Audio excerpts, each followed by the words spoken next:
Buenos días a todos y a todas. Y oye, un placer estar aquí con todos vosotros. Decía antes que somos muchos, pero nos conocemos por separado, pero una vez cada 3, 4 años pues tenemos la oportunidad de estar juntos y montamos este tinglao, ¿no? Como decía el presidente, este es nuestro principal evento. Un evento que nos sirve para encontrarnos, para debatir, para aprender y adquirir conocimiento, pero sobre todo muy importante, tener la oportunidad de decirle tanto a la sociedad como a las administraciones lo que somos y lo que queremos ser.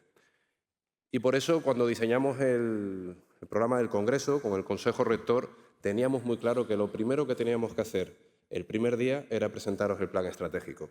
Un plan estratégico que renueva el que ya presentamos en Toledo en el año 2022, que también tuve la oportunidad de presentarlo yo, pero que teníamos la obligación de renovarlo. Un plan estratégico, al final, es un laborioso trabajo de unos 6 meses, donde tenemos que trabajar en un diagnóstico de situación, donde hacemos una evaluación compartida y, por supuesto, entre la gente, los cooperativistas y la gente fuera del cooperativismo, identificamos pues, lo que es la misión, la visión de la organización del cooperativismo y, sobre todo, nos apunta a una serie de acciones para conseguir nuestros objetivos. Y este trabajo es importante y sobre todo es laborioso. Pero yo quería comentar sobre todo que cada vez que iniciamos un plan estratégico surge la misma pregunta. Oye, ¿para qué un plan estratégico? O sea, tenemos problemas mucho más importantes pues, para invertir recursos y tiempo en esto de hacer reuniones para saber, todo el mundo sabemos lo que tenemos que hacer, pues hagámoslo, ¿no? Yo creo que la pregunta es pertinente, no es nada impertinente y nos sirve para valorar el trabajo que estamos desarrollando en este plan estratégico. En primer lugar, porque nos sirve para evaluar lo que hemos hecho y lo que estamos haciendo. En segundo lugar, también nos sirve para reorientar todo aquello que ha ido cambiando con el contexto y, por supuesto, para diseñar las acciones y conseguir los objetivos. La misión y la visión no suelen cambiar mucho. Un plan estratégico no es cambiar de la noche a la mañana. Al final, las cooperativas somos instrumentos que lo que buscamos es la rentabilidad de las explotaciones de nuestras socias y nuestros socios. Pero, obviamente, la manera de conseguirlo sí que va cambiando con el tiempo. En eso creo que todos estamos seguros. Además, hay una responsabilidad que tenemos como organización. Esa responsabilidad es, tenemos que conocernos a nosotros mismos para poder explicar bien lo que somos y lo que aportamos a nuestro entorno, tanto a la sociedad como al medio ambiente como al sector. Y sobre todo, antes me lo estaban diciendo justo antes de empezar, a ver si nos decís las soluciones. Bueno, las soluciones no las tenemos, pero sí que tenemos el conocimiento, la práctica sobre el terreno para hacer las preguntas adecuadas y, sobre todo, para generar las mejores condiciones para conseguirlo. Y ese es el objetivo del plan estratégico.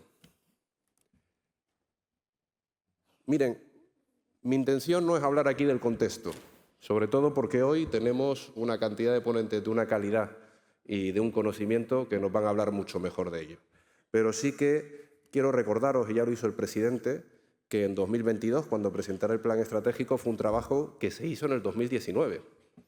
2019 lo íbamos a presentar en el Congreso de Toledo, que en teoría iba a ser en marzo de 2020, y nos encerraron por el COVID. Pues lo tuvimos que presentar 2 años más tarde. Y no solo eso, sino que en febrero de ese mismo año pues, se inició la agresión de Rusia a Ucrania, guerra que todavía seguimos teniendo y seguimos padeciendo. Por tanto, está claro que el análisis que presentamos en aquel momento ya había evolucionado. Y la característica de los acontecimientos que estamos viviendo se están produciendo en tal profundidad, son de tal calado y a tal velocidad que no nos podemos quedar parados. No podemos permitirnos que la inercia nos lleve al declive, que es lo que va a pasar. Tenemos que abordar los cambios que tenemos por delante de manera decidida.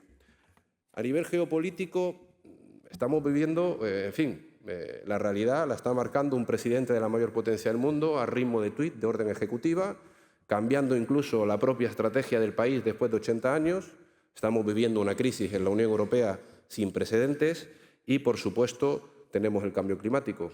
Y el cambio climático nos está afectando tanto en la forma de producir, en la forma de gestionar también en la transformación de alimentos e incluso en cómo lo presentamos y nos relacionamos con el consumidor.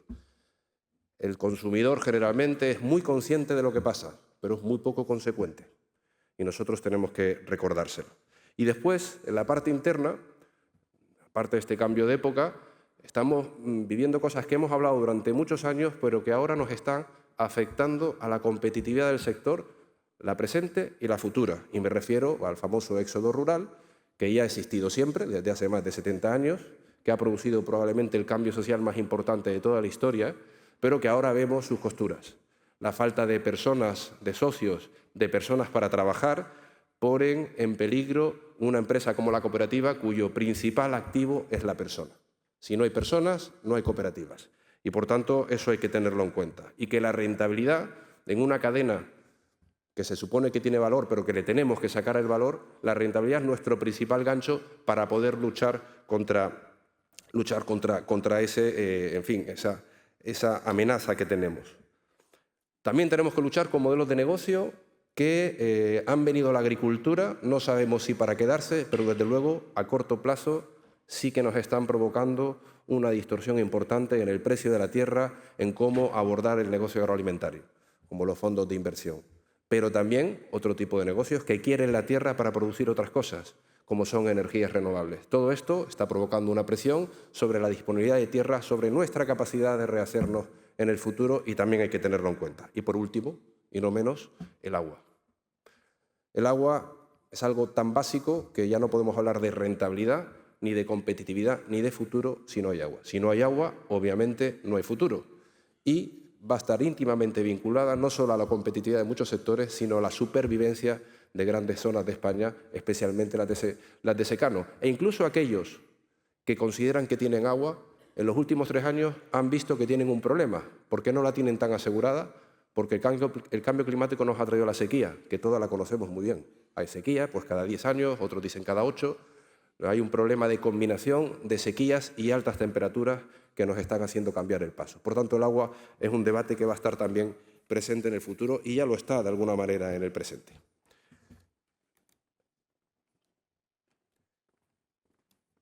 El plan estratégico que vamos a presentar, que voy a presentar ahora, es básicamente una propuesta de hoja de ruta conjunta, que la tenemos que hacer unidos, tenemos que debatir unidos, que tenemos que siempre recordar que somos competitivos. Y cuando habla de sostenibilidad, yo ya no voy a hablar de económica, social y medioambiental, lo doy por amortizado, todos sabemos lo que es eso. Cuando hablo de sostenibilidad en cooperativas, son planes viables para el futuro, para las personas. Para eso es la sostenibilidad, significa eso para nosotros la sostenibilidad. Y eso es lo que tenemos que tener en la mente para desarrollar nuestras acciones.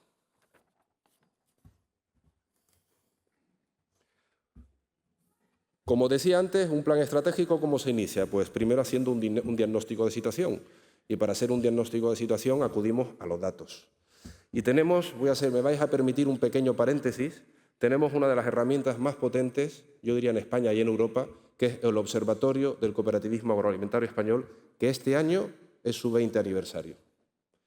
Esta herramienta nos permite no solo hacer un análisis basado en datos, sino no solo trabajar en el relato. Si nosotros solo trabajamos en el relato y no tenemos datos objetivos, no vamos a producir resultados. Y las empresas viven del resultado, no viven de un relato. Si me permitís el paralelismo, no sé si conocéis la obra de Humberto Eco, El nombre de la rosa, y su héroe, que era Guillermo Baskerville, que decía, oye, no bebamos de las fuentes y no de los charcos. Pues nosotros queremos beber de las fuentes objetivas y no de los charcos que muchas veces es de lo que viven las redes sociales. Como veis, las cifras del cooperativismo no han cambiado demasiado. O sea, tenemos 3.700 cooperativas, 1 millón de socios. La facturación, obviamente, va creciendo con la economía, pero quiere decir que estamos ahí creciendo. Y tenemos 122.000 empleos directos, sin contar lo que contratan nuestros socios y nuestras socias. Pero aquí lo relevante es, bueno, ¿qué lectura hacemos de las cifras macro? Pues las cifras macro hacemos que representamos el 70% de la producción final agraria, casi, y el 30% de la industria agroalimentaria. Pero bueno, esto hay que explicarlo. Es decir, esto es una relación de magnitudes, creo que es muy útil para saber la importancia que tenemos en el sector, pero es fundamental pues, comprender que una cooperativa, y lo repito muchas veces porque hay veces que se nos olvida, es la fusión de 2 eslabones, el eslabón productor, el eslabón transformador y muchas veces también el comercializador. Y lo confundimos todo, es difícil escindirlo, pero es muy importante que entendamos que no somos empresas como las demás en este aspecto. Pero aparte de estas cifras macro, es importante averiguar qué pasa detrás. Como vais a leer atentamente el plan estratégico, yo me voy a centrar en una cuestión que creo que para nosotros es clave y que es una constante. ¿Qué es lo que pasa detrás? ¿Qué estructura tenemos de empresa? Pues bueno, como veis allí, os voy a explicar los 3 gráficos que hay. La primera conclusión, señores, es que seguimos siendo muy pequeños. El cooperativismo en España es muy pequeño. No porque nos comparemos con las grandes cooperativas europeas, que sí, pero nosotros estamos en nuestro mercado, a veces competimos. Es pequeño porque, primero, nos falta mejorar en dimensión económica, en eficiencia productiva, pero también porque para abordar los retos que antes hablamos hace falta dimensión y mucha intercooperación. Por tanto, la dimensión media del cooperativismo es pequeña. Y también lo vemos porque el instrumento elegido para integrarse en España es la cooperativa de segundo grado, y de ahí podemos sacar algunas conclusiones. Y la conclusión es que el sector cumple lo que conocemos como la regla de Pareto. Por ejemplo, el 4% de las cooperativas de segundo grado, las cooperativas de segundo grado representan el 4% total de las cooperativas, perdón, pues en facturación son el 22%. Y si nos vamos a las cooperativas grandes y medianas, que son el 22%, representan el 84% del total de la facturación. Eso nos lleva a 2 conclusiones claras. El cooperativismo es como el resto del empresariado, tiene una dualidad importante, donde muy pocas representan mucho y muchas representan poco, y sobre todo que la dimensión empresarial sigue siendo un factor fundamental para la eficiencia económica y para la competitividad. Pues habiendo hecho el diagnóstico de situación y las cifras y las interpretaciones que hicimos de ellas, pues hay que pasar a una evaluación conjunta que hemos abierto a todo el colectivo. Hemos entrevistado a personas de dentro del cooperativismo, referencias, personas de fuera, qué opinan de nosotros. Hemos abierto incluso un cuestionario online para que aquel que quiera participar en el proceso pues lo haga libremente, y por supuesto hemos consultado pues, a toda la red de trabajo que tenemos regularmente, que son nuestros consejos sectoriales y los grupos de trabajo. Concretamente, pues han participado el grupo de trabajo de jóvenes, el grupo de trabajo de igualdad, el Consejo Intersectorial en nombre de todos sus presidentes de consejos sectoriales y grupos de trabajo, los técnicos de las organizaciones, de las federaciones y, por supuesto, nuestro Consejo Rector. Y bueno, y con esa evaluación compartida, pues hemos llegado pues, a un análisis y también a identificar una serie de metas que os pasaré a explicar posteriormente. Dentro del análisis, como siempre, hacemos un DAFO.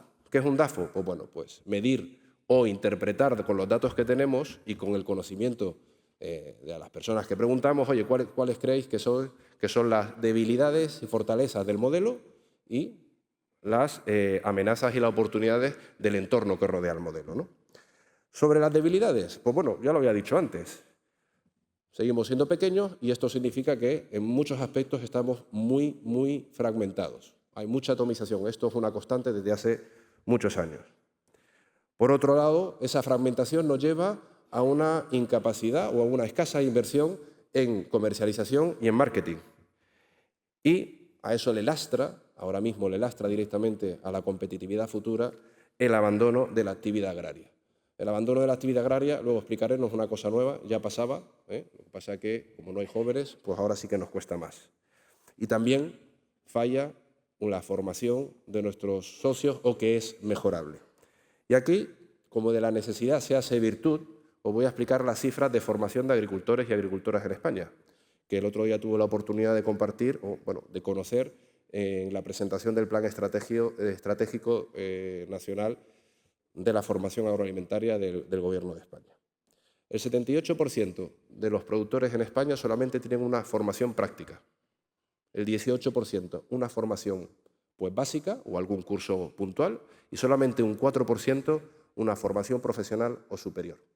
Y ahora nos preguntamos, y yo os pregunto, ¿cómo ha llegado el sector español a ser tan competitivo y a ser uno de los líderes de exportación con estas cifras de formación? Pues porque están las cooperativas. Por tanto, las cooperativas, una de sus fortalezas es la capacidad de organización del sector, de catalizar la eficiencia y la competitividad, sobre todo a partir de los servicios que responden a las necesidades del productor, que son sus propietarios, y también tenemos una fortaleza, que es que portamos unos valores que al menos una gran parte de la sociedad al menos dice compartir, y yo creo que realmente comparte. Pero después tenemos unas amenazas y unas oportunidades, que es el entorno, que no me quiero detener mucho, pero hace falta también marcarlas. Hay más, pero están en el plan estratégico, que es más completo, y estas son las que hemos señalado en primer lugar. Primera amenaza, identificadas por todos, la sobreregulación, y que después del café el señor Leta seguramente comentará porque está en su informe. Falta de atractivo del sector.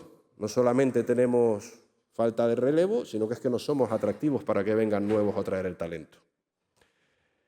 Seguimos, aquí también es una amenaza, el despoblamiento, ya no solo del sector, sino de las propias zonas donde está el sector. Y a nivel competitivo, pues seguimos teniendo a muchos clientes y proveedores que están muchos sentados aquí en la mesa, que están mucho más organizados y mucho más dimensionados que nosotros. Eso es una realidad y muchas veces, en determinados momentos de mercado, también es una amenaza. ¿Oportunidades? Pues, hombre, siendo el sector que somos, pues tenemos mucho margen de maniobra, tanto en capacidad de industrializar, de comercializar.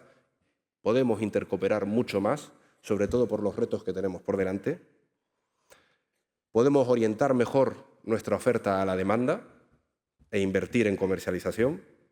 Y, por supuesto, mejorar la eficiencia productiva a través de la digitalización e innovación, a la cual luego haré referencia. Pero aparte de este análisis DAFO, también quisimos hacer una propuesta de valor.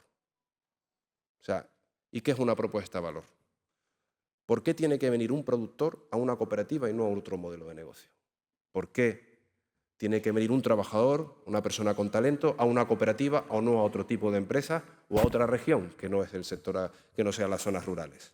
Pues aquí identificamos elementos que, bajo nuestro juicio, pues, no ofrecen un valor más allá del precio y más allá también del salario. Y que creo que podemos trabajar para aportar ese valor.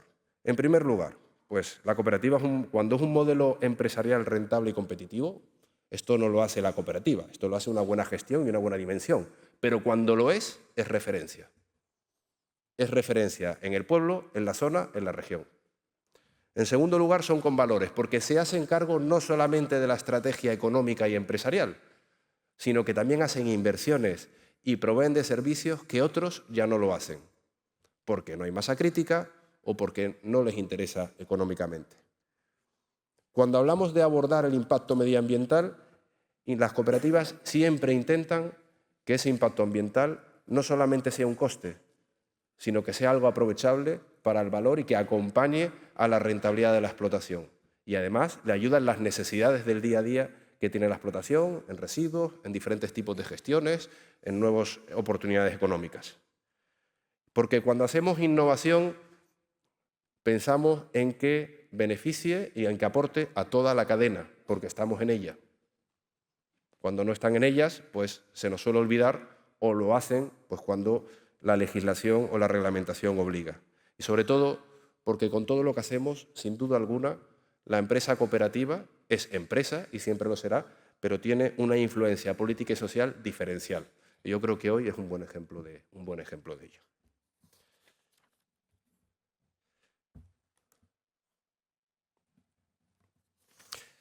Y así llegamos a nuestra misión, después de esta evaluación, y la misión, como digo, no cambia mucho.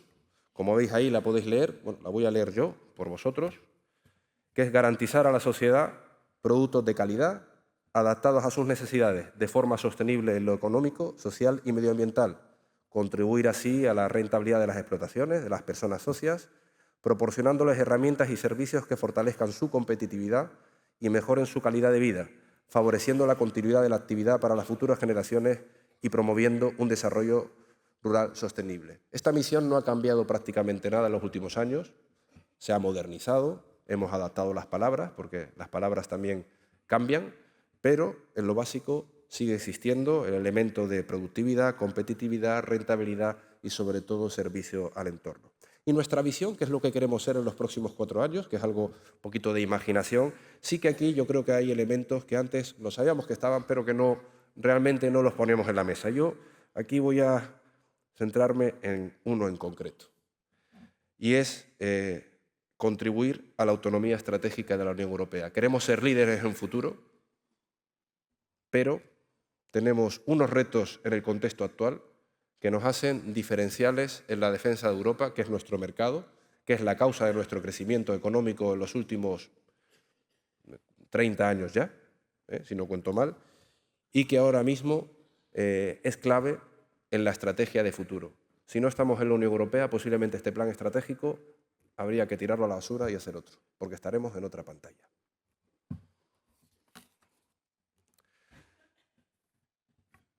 Y ya, y yo creo que vamos bien, vamos a hablar de los ejes.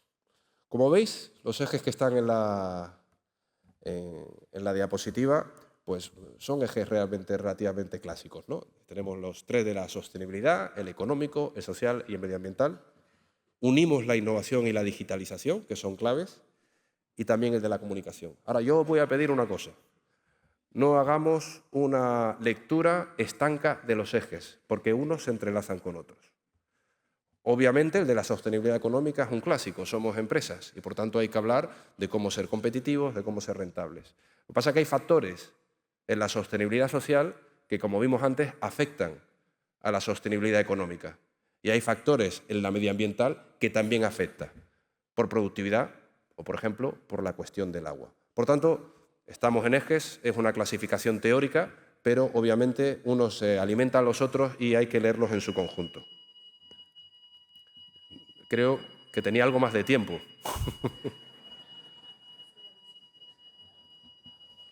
Bueno, vamos a esperar a ver si se va. Antes se fue.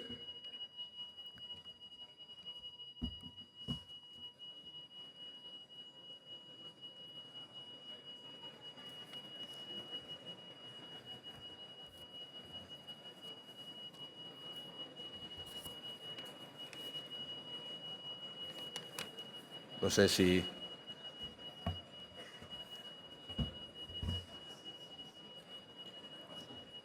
Oye, ¿esperamos o continúo? ¿Qué preferís? Esperamos un poco, ¿no?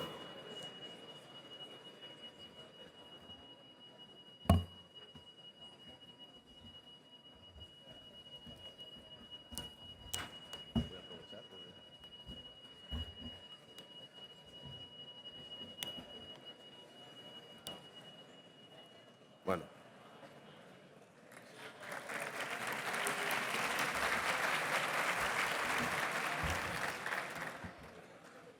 Bueno, era para crear suspense para explicar los ejes. O sea que... Bueno, pasamos al eje 1. El eje 1, fortalecer la sostenibilidad económica del cooperativismo agroalimentario y mejorar su rentabilidad y competitividad. De este eje cuelgan varias metas, 3 en concreto, que es mejorar la eficiencia productiva, que es reforzar la capacidad de adaptación a los cambios del mercado y, por supuesto, progresar en la cadena de valor, y yo añadiría aquí también generar valor. De cualquier manera, pero hay que generar valor. Y aquí creo que no hay muchos secretos. Ahí lo pongo, que es integración, integración, integración. De cualquier manera, como queráis. Pero la integración en la dimensión es lo que nos va a abrir la puerta del resto. Sé que el debate es mucho más complejo, pero si no hay integración y dimensión, el resto de las cosas nos quedan muy lejos. Y mucho depende de nosotros, depende de ustedes. Y también depende de las administraciones públicas. Y yo voy a explicar por qué. Las administraciones públicas siempre le hemos pedido instrumentos que incentiven la integración. Y siempre le hemos pedido que no pongan límites a la integración por la dimensión empresarial. ¿Por qué? Cuando una cooperativa integra, no elimina sus partes pequeñas. Cuando una cooperativa integra, protege a esa parte pequeña, la hace rentable, resiliente y que tenga un futuro. Ni por asomo somos como otras empresas. Ni por asomo. Por tanto, eso es lo que le pedimos a la Administración. ¿Por qué? Porque cuando hay una cooperativa dimensionada, estructurada, lo que va a generar es un mercado más estructurado, ordenado y transparente. Todos ganamos, los que están dentro y los que están fuera. Y esto no es un relato. Esto se ha aprobado y se ha verificado muchas veces en base a datos y estudios que no son nuestros, son también de la Comisión Europea. Por eso, la integración tiene una parte nuestra, otra parte también de la Administración y, por supuesto, tenemos que apoyarla todos. Y no mirarla con malos ojos. Puede ser una integración empresarial, puede ser una intercooperación industrial, puede colaborar en todos estos aspectos que se nos van a escapar de las manos, como es la sostenibilidad social. No tenemos la capacidad para resolverlo todo, pero sí tenemos la capacidad para animar a intercooperar entre nosotros, porque la respuesta de la integración es inmensa. Miren, en el COVID, ¿cuánto tiempo tardamos en elaborar una vacuna una vez se liberaron todos los conocimientos del mundo sobre vacunas y sobre el SARS, creo que era el SARS-2, que se llamaba el virus? En 30 días AstraZeneca tuvo la vacuna. No era perfecta, pero en 9 meses ya teníamos 5 vacunas, una mejor que otra. Y eso se llevó a cabo porque hubo integración y se compartieron investigaciones y conocimientos para avanzar. Así que tenemos un gran campo que seguir por delante para abordar los retos del futuro que están en nuestras manos. El eje 2, reforzar la sostenibilidad social y el modelo cooperativo. De aquí cuelgan varias metas, 4 metas. Pues, obviamente, la continuidad de las explotaciones agrarias, profesionalizar la gobernanza,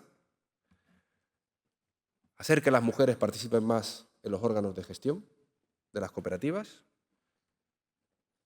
atraer el talento y la fuerza de trabajo e impulsar el tejido cooperativo agroalimentario en todos los territorios. Miren, necesitamos limitar esa pérdida de socios que tenemos, pero también necesitamos ser rentables para no dejar que se vayan y atraer a nuevos, y sobre todo atraer el talento. Eso va a ser fundamental. Tenemos que hacer atractiva nuestra actividad. Yo les pido que dejemos de hablar negativamente del sector. Debatamos entre nosotros, pero hablamos positivamente del sector. Eso va a ser fundamental. También aquí hay una parte del sector, nuestra, pero también lo tengo que decir, y hay varios consejeros aquí, que nosotros, ni el sector, cooperativizado o no, va a tener todas las respuestas. Hay una cosa que dice Enrico Letta en su último libro, vendrá luego, pero que él habla de las 4 libertades del mercado único, que es la libertad de circulación de mercancías, capitales, servicios y personas. Y él habla de una 5ª libertad, que es la libertad del conocimiento, de la innovación. Pero dentro de la libertad de circulación de personas hay una libertad que nunca hemos pensado en ella, porque pensamos que todo el mundo quiere estar en un sitio para marcharse a otro. Pero el campo quiere libertad de permanencia. Y para eso se necesitan las inversiones en las zonas rurales adecuadas para que sea atractivo y vivible. Yo creo que todos hemos cometido un error en aplicar diferentes modelos de eficiencia económica a las inversiones públicas en las zonas rurales.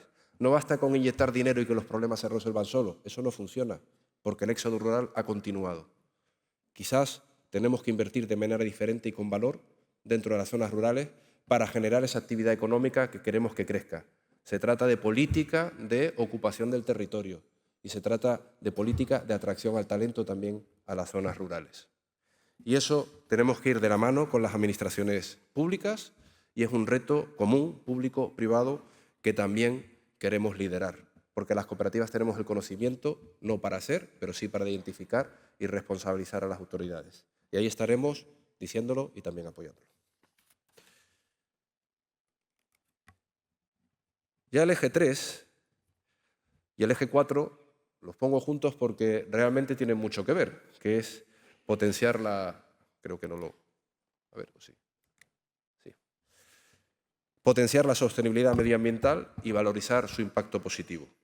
Aquí cuelgan 2 metas, pues fortalecer la capacidad de adaptación a los retos del cambio climático y reducir el impacto. Miren, en el eje medioambiental, y después paso a la innovación y digitalización, yo creo que hemos vivido una época, ahí veo sentada a Clara Aguilera, que creo que lo sufrió bastante, en el cual el Pacto Verde, lo comentó el presidente, nos obligaba a una serie de objetivos. Una serie de objetivos sin hoja de ruta y pensando que el sector que los tenía que aplicar, además tenía que asumir todos los costes de transición. Obviamente eso no funciona y no funcionó. Y al menos han cambiado el discurso. Vamos a ver qué es lo que pasa. Pero han cambiado el discurso. Pero eso no nos puede llevar a pensar que no podemos pensar en el medio ambiente. Porque el medio ambiente no es un discurso, el medio ambiente son hechos, no es un relato. Nos aprieta en la productividad, nos aprieta en la gestión del territorio. Y lo que tenemos que hacer es invertir en nuestro propio relato. No en nuestro propio relato sin datos, no, en nuestro propio relato, con datos de lo posible, de lo que podemos hacer y hasta dónde podemos llegar. Que es básicamente comunicar lo que ya están haciendo muchas empresas, sus inversiones en eficiencia. Es lo que vamos a hacer esta tarde con las cooperativas lácteas, del compromiso de reducir un 30% de las emisiones en el año 2030. Tenemos que hacer el discurso medioambiental nuestro y no que vengan otros de fuera a decirnos lo que tenemos que hacer. Pero si nosotros no lo decimos, obviamente los huecos se tienden a llenar con cosas que a lo mejor no nos gustan. También tenemos que abordar, y lo estamos haciendo, pues bueno, convertir, que no sea un coste, sino que sean nuevos recursos. Y para eso pues tenemos muchos proyectos de investigación en oportunidades en bioeconomía, en producción de energías renovables, de manera adaptada a nuestras producciones. Y bueno, mucha gente habla de economía del carbono, pero yo eso lo veo todavía un poco en los papeles, realmente. Pero bueno, todo hay que estudiarlo, adaptarlo, porque ese es nuestro potencial. Es gestionar el medio ambiente y saber con nuestro conocimiento cómo adaptarlo de manera adecuada. Y después está la digitalización en la innovación, que aquí, más que el cuánto, es el cómo. Siempre hablamos, hay que invertir más en innovación y en digitalización. Vale, perfecto. Pero hay una cosa que está clara. Ya no nos valen las recetas testadas y adaptadas fuera para traerlas aquí. No nos valen. Eso es viejo. Necesitamos que lo que se aplica aquí de innovación sea testado aquí y se adapte exactamente al territorio, incluso a la explotación e incluso posiblemente al metro cuadrado, porque la digitalización nos da oportunidad para ello. Y la digitalización no es tener un programa bonito, un programa eficiente o un buen teléfono móvil. Yo sé que aquí hay empresas patrocinadores que les agradezco mucho su asistencia y que tienen unos programas fantásticos y que además seguramente van a ayudar mucho al productor. Estoy convencido de ello. Lo que queremos es que los datos los gestione el productor, que los gestione la cooperativa, porque ahí está el valor. Si nosotros permitimos que nuestros datos los gestionen otros, utilizarán los datos de nuestras explotaciones, de nuestras cooperativas, para diseñar productos, para vendernos a nosotros. Y la digitalización y la innovación se terminará convirtiendo en un coste y no en una oportunidad. Y por eso trabajamos en el cuaderno de campo. Trabajamos y formamos ahora para aplicarlo en el futuro, pero para llegar a tiempo. No podemos perder esta oportunidad de que gestionemos los datos. Y aquí no hay competencia con las empresas, porque ellos están interesados. Es marcar el límite de dónde podemos colaborar y dónde está esa relación comercial equilibrada. Con nuestros proveedores, por supuesto. Y hablamos de la inteligencia artificial, que yo creo que merece la pena hablar de ello. La inteligencia artificial, yo creo que a nadie se le escapa que tiene un potencial abrumador. Yo creo que hace 10 años la inteligencia artificial puede hacer cosas que hace 10 años nos parecía fantasía. Incluso tengo aquí una cita del CEO de Google, Sundar Pichai, que ha dicho claramente que la inteligencia artificial es el conocimiento más disruptivo de la humanidad desde que se descubrió el fuego. Bueno, ya veremos. Yo lo que sí que creo que la lectura que tenemos que hacer es que tenemos la capacidad de utilizar positivamente la inteligencia artificial, pero que debemos centrarnos en la utilidad de la herramienta y no dejarnos engatusar por la supuesta inteligencia de una máquina, porque al final lo que nos interesa de utilidad es que vaya en favor de las personas y de nuestras empresas. Y ese va a ser el verdadero salto que nos haga utilizar bien la inteligencia artificial. Y terminamos con otro eje clásico, ¿no? Los ejes no son muy innovadores, pero realmente sí que cambian en cómo los comunicamos. Y la comunicación siempre ha sido un eje dentro del cooperativismo agroalimentario, porque como somos empresas de empresas y estamos acostumbrados a mediar, la comunicación interna siempre ha sido clave. Si no había transparencia, la cooperativa iba a ir mal, y a muchos les ha ido mal. Por tanto, la comunicación interna es fundamental. Pero ahora tenemos que ver la comunicación interna como un polo de atracción. Necesitamos que las cooperativas sean transparentes para ser atractivas al que está y que se quiere ir y al nuevo o al joven para atraerle a la cooperativa. Y la comunicación externa, pues yo, ¿qué queréis que os diga? Siempre que tenemos este debate en el Consejo Rector, y lo digo con cariño, pues siempre terminamos siendo muy negativos. Y la verdad es que sí, porque bueno, vamos a invertir más dinero en redes sociales. Miren, tenemos que tener en cuenta una cosa, y podéis estar de acuerdo o no conmigo, pero vamos contracorriente. No es lo mismo que Greenpeace o WWF inviertan 1 millón de euros a favor de la corriente de un pensamiento urbano, que nosotros invirtamos el mismo dinero, que ni siquiera lo hacemos por asomo, porque no lo tenemos, o al menos no lo ponemos a disposición, para enviar mensajes en contra de una percepción urbana. Este negativismo no nos puede llevar a la parálisis, pero desde luego sí que nos tiene que hacer conscientes de que tenemos que trabajar en rigurosidad y en comunicación continua. Y esa comunicación continua, básicamente, nos lleva a tener que testar continuamente qué piensa la sociedad de nosotros. A veces también lo de los pueblos, porque no todos los de los pueblos están a favor del sector agroalimentario, o bueno, como no tienen otro conocimiento, pues también lo critican, pero sino de donde está la mayor parte de la sociedad, que es en las ciudades, ¿no? Y tenemos que saber qué piensan. Y por eso, os lo digo así, el producto marca cooperativa es una manera de conocer qué piensa el consumidor de nuestros productos. Nos va a dar mucha información. Y esa información va a ser muy útil para establecer las estrategias de comunicación. Como decía antes, y decía Guillermo de Baskerville, hagamos que la sociedad beba de nuestra fuente y no de los charcos que le presenten otros. Yo voy terminando. Esto es una hoja de ruta, lo tenemos que hacer juntos.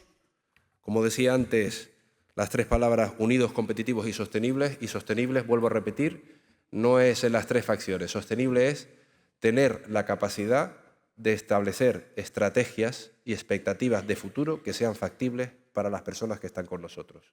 Ese es nuestro reto. Miren, tenemos que ser prácticos y conscientes. Podemos ver que las cooperativas pueden ser imperfectas, pueden ser criticadas, pueden ser vulnerables, pero sin duda alguna son irreemplazables.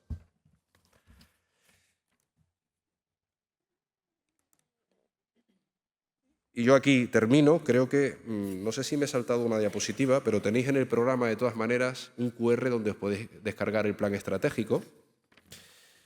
Y bueno, como digo, no es un documento cerrado, es un documento que empieza ahora, que tenemos todos que testar, que tenemos que debatir, que estamos abiertos a cualquier tipo de comentarios. Y bueno, no puedo terminar sin agradecer, pues en primer lugar, a todos aquellos que han participado en la elaboración de este plan estratégico en estos 6 meses, en los análisis, pues a las federaciones y uniones territoriales, a los presidentes de los consejos sectoriales y los grupos de trabajo, a personas externas al cooperativismo agroalimentario, a técnicos, a cooperativistas, a gerentes y a los técnicos de cooperativas agroalimentarias de España y el Consejo Rector, que bueno, pues hemos corrido para llegar al Congreso con un plan sobre la mesa.